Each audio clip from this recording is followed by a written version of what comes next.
Now the ribbon candy and candy cane recipe is exactly the same. No difference whatsoever except for when we get to the table. So at this point I could be making candy canes, ribbon, or pillows. But once we get to the table, that's where the decision will be made, and we'll just stretch it and pull it out a little bit different over here on the table. How many of you guys are here for the very first time, never seen this before? How many first timers? Nice. First timers, excellent. Most everybody. How many returning veterans? 2, 3, 10 times. Yes, can't get enough of my jokes or the candy, one or the other, right? Well, thanks for coming out, you guys. Glad you guys could make it today.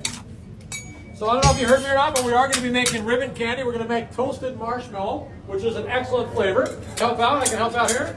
Although I warn you now, I only do the bald look because, you know, bald is beautiful, says the bald man only, right? So, yes, absolutely. So I love that. I love those guys right when they walk in the door. You know, bald right there. Yes. Yes. So we're going to separate a little color out here. We're going to do just a small stripe here. We're going to do a brown stripe, and then like I mentioned, we're going to actually lighten it up a little bit. So we're going to stretch it on the hook and lighten the color just a little bit so it has that toasted marshmallow look on the outside edge. Now I'm going to add a little color to it here. We're going to use our brown paste or gel paste color. Just going to add just a little bit of coloring here. Now all the gel paste or paste base means that it's not a water-based color. If you use a water-based color, it can kind of dissolve the sugar and make it a little bit sticky. So we use a gel or a paste-based coloring here. And I'm just going to mix that in here for a minute or so. Now remember, no flavor whatsoever in the striping. It is just the color only. Remember, all the flavor is going to be in this bigger piece here. There will be the white part of the candy cane and also the flavored part of the candy cane. And it is still incredibly hot.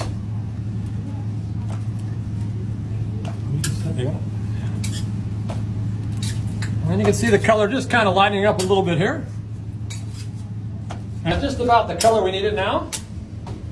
In action. See how Jerry makes it look so easy. Then I'm going to actually do a quick look. It's pretty hard. It is hard.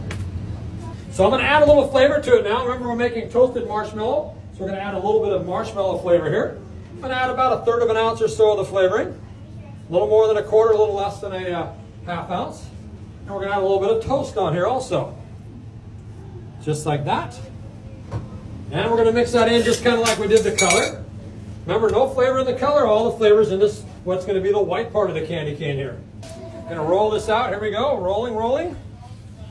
And there it is, you guys. Hope you enjoyed the show. Thanks for coming, you guys. There's your candy cane. Come back and see us next year. All right, I like that. Very good. Nice. Just kidding. Just kidding. All right. Although we do want you to know here at Logan's, we do put a little bit of love in every batch of candy we make. And just to show you how that works here, just roll this out here. And there it is, you guys.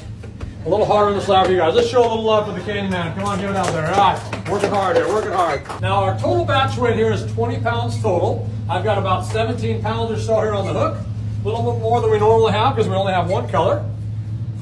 So this is what we call Jerry's Gym, also known as my holiday health spa. That way we don't have to go to the gym this time of year.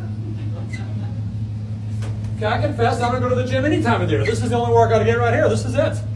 Although I do drive by the gym a lot because my favorite donut shop is right next door to the gym. I think that's called job security, right? A donut shop next to the gym.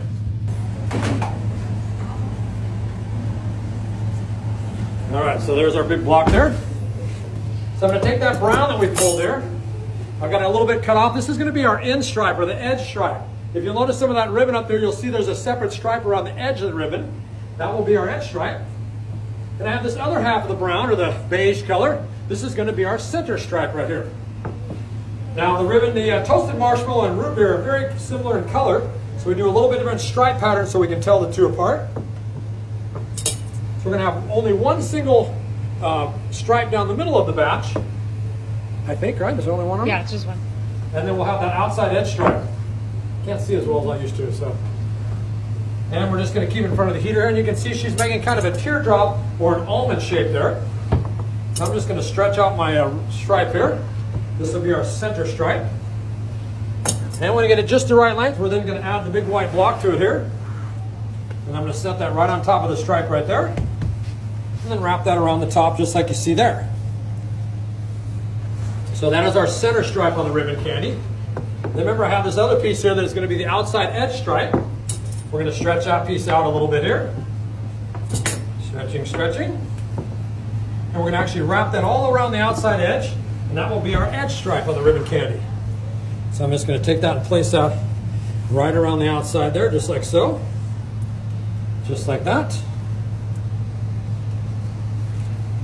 I have absolutely no idea what I'm doing, right? That's what it looks like. And now this is either some sort of a turtle shell or maybe some sort of a toilet seat cover. I'm not really sure right there.